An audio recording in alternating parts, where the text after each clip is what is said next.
10 classic films that you love that could never be made today, even though they're better than pretty much any of the shit that comes out of Hollywood now, but they couldn't be made because of political correctness and social justice warriors. This is a list of 10 films that I've researched that have a lot of social commentators, or rather, I should say, moral authoritarians, feminists and manginas and other butthurt people out there who think that these films should be struck off film schools and they should be banned or re-edited to have their stories changed. And if they're ever remade, which I'm sure some of them will be in some way, shape or form, one of them kind of was, if they're ever remade, they will be completely different with a feminist agenda and a politically correct one at that. Not all about feminism in this video, you'll be glad to know. Let's begin with number 10, Terminator 1. You liked this film, you big misogynist? Terminator 1 is the story, of course, of Arnold Schwarzenegger's first appearance as the Terminator. He goes back in time to kill Sarah Connor, who will, of course, be the mother of John Connor, and Kyle Reese is sent back in time to protect her, but you can't do that anymore because she was just a lowly, humble waitress, and a man protecting a helpless woman? A damsel? Sexist. So they changed it in Terminator Genesis, which is a reboot, reimagining of those same events, and she's a badass. He goes back in time and she keeps telling him, I don't need your help, I'm already a badass. Feminism, ladies and gentlemen. There we are. One good movie, Terminator 1, is replaced by a really shit one, Terminator Genesis, panned by critics.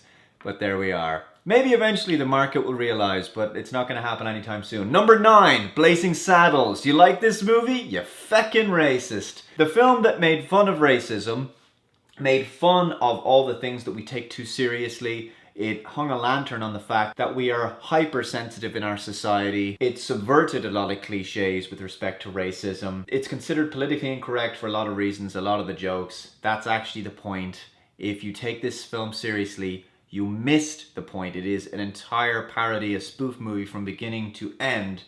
And it just goes to show how moronic these SJWs are, that they actually took it seriously, that they were that offended by it. It's a hilarious movie. I love this film. They don't get sarcastic or ironic humor at all. Let's move on to number 8. 2001: A Space Odyssey. A film in which the only women are futuristic space flight attendants in the service of men. What kind of misogynistic shitlordery is this? There's barely any female characters in the movie at all. Only really 2 male characters and HAL 9000, who, let's hope and pray that HAL was at least gender neutral. Let's move on to number 7. Ghostbusters, 4 male lead characters. Are you kidding me? That is a microaggression waiting to happen. Total sexist. Change it right now, and of course they have. Thank God. The remake will be 4 female characters. At least it's all about equality, right? Exactly. Yes. Men are replaceable. See, it's only ever one-way traffic. You'll have a female Doctor Who. You'll have probably a female James Bond in the form of Jane Bond. But you're never going to see Lara Croft become Larry Croft, right? It's never going to happen. Men are replaceable. Masculinity's toxic anyway, so we need to get that out of society. Because matriarchies work so well. Number 6, Aeroplane. There's barely a joke in this movie that goes by from Leslie Nielsen or anyone else that isn't in some way politically incorrect. And of course, just like Blazing Saddles before it, it's all about parody, spoof, irreverent humor, poking fun at society and how uptight we can be. And of course, the character of Elaine, the primary female character, her primary arc is concerned with her romantic relationship with Robert. A woman that's interested in a man romantically in a film? Whoa, what kind of crazy concept is this? Slow down, what is this, The Matrix? Let's move on to number 5. Spider-Man, the Tobey Maguire version, before they started rebooting it every 6 months. So the character of Mary Jane is rescued about 5 billion times in this movie. She is a total damsel. And of course this is totally sexist apparently. So even though men want to rescue women, it's in movies, it's in television, it's in video games, it's pretty harmless, it's kind of fairy tale stuff. I don't really see the harm in this. Men are actually genetically designed to help women. But we can't have that, deny reality to the end. This is entirely sexist. Let's move on. Number 4, Fight Club. Oh, this is the big one you've probably waited for. I've written this down. The character of Marla is the only female character, so feminists would lose their shit right there alone. But it gets worse because she argues a lot with the narrator while having sex a lot with Tyler. That seems to be a primary function of the film. But anyway, real crimes against humanity there. The film is about men venting their frustration about not being able to express themselves as men and having their masculinity shamed. These are the primary themes of the film. There's a line, "We are a generation of men raised by women," which feminists call misogynistic, of course. Despite the fact that our society is ridiculously gynocentric, the feminist agenda is obsessed with the idea that there's a big scary male patriarchy oppressing them from childhood. So how come it's okay for them to cry foul of this perceived male influence in their lives, but men can't do the same when it affects them, of course. The film isn't about hating on women, it's about how our society doesn't allow men's nature for competition, confidence, strength, and assertiveness to come to the fore. You know, the traits in society that actually help us to get work done. Let's move on to number 3, Indiana Jones and the Temple of Doom. Bad guys that are Asian. Racist. A woman that wants a man to find her attractive? Sexist. Willie and Indy's relationship has been judged for the last 20 years by Radfems as the most misogynistic relationship in film and television. I don't need to say any more. Let's move on to number 2. Blade Runner. Like all films on this list that you thought were good, you were wrong. It's actually shit because SJWs, feminists, and manginas say it is. Deal with it. First of all, you have to deal with the fact that there's hatred and prejudice against the replicants.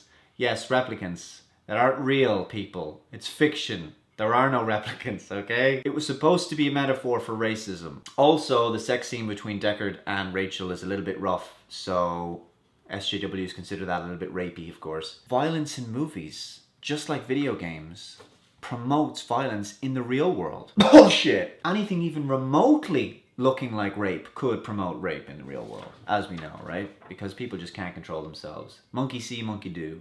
You see something in a film, you have to go out and do it. I watched Back to the Future the other day, and I swear to God, I went straight out, I bought a DeLorean on eBay, and I built a time machine and went back to 1985, and I screwed up my entire life. Don't do it. It's true. This will happen to you, so just be careful. And finally, number 1, pretty much any Bond movie. I know there's like tons of them, so it's not really fair for me to just lump them all into one point on the list, but it's true. Bond is a badass. He's a man's man. Men want to be like him. Women want to be with him. He's got a certain swagger. And, you know, he's a ladies' man, right? He does his own thing, doesn't give a shit about the rules.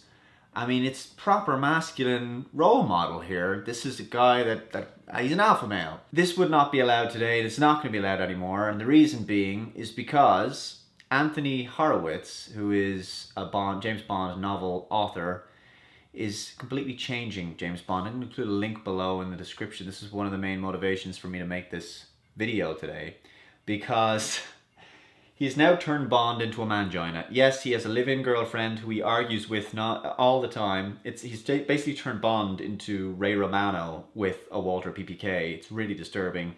So it's totally politically correct story now, of course. And, you know, it comes equipped with an openly gay character and everything. They're constantly arguing about their relationship. So in other words, he's no longer together anymore in himself. He's no longer strong, confident. He's totally neurotic. He's a total beta. James Bond. They've destroyed everything. The only thing that they need to do next with this feminization process is turn him into Jane Bond next, I suppose, is the next thing. If you can think of any other films that could not possibly be made in today's politically correct climate, please let me know in the comments below. The lamestream media in Hollywood, television, and the news, and everything else, it's gotta die, because its agenda is just not sustainable anymore. And so alternative forms of media will hopefully replace it. Please go ahead, cut that cord, and spend your time getting your entertainment off the internet instead of television and films, because they are now complete shit. Thank you for watching. Hope you found this video interesting, and I'll see you next time. Bye-bye.